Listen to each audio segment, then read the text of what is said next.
முல்லை பெரியார்னு ஒரு அணை கேரளாவுக்கும் தமிழ்நாட்டு பக்கத்தில் இருக்குது. அதை அமைத்து கொடுத்தது யார் தெரியுமா? அன்றைய வெள்ளக்கார அரசாங்கம் சொல்லிட்டான், இதெல்லாம் கட்டுறதுக்கு எங்ககிட்ட பணம் இல்லப்பா அப்படின்ட்டான்.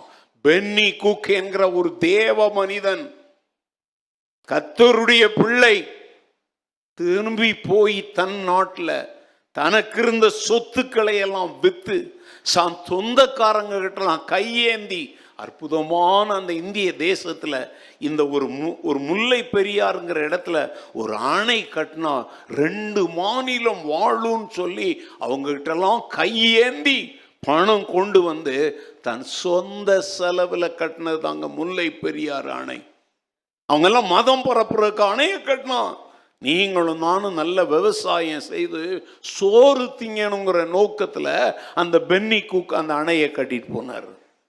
அவர் மதம் மாற்றம் வந்தார்னு எவனாவது சொன்னான் அப்படின்னா அவன் முட்டாள்னு சொல்றதுக்கு எனக்கு உரிமை இருக்கு.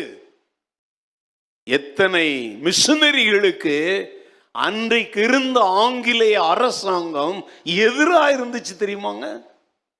மிஷனரி பணியை அன்றைக்கு இந்தியாவை ஆண்ட கிழக்கிந்திய கம்பெனியார் என்ன செய்யல? ஆதரிக்கல.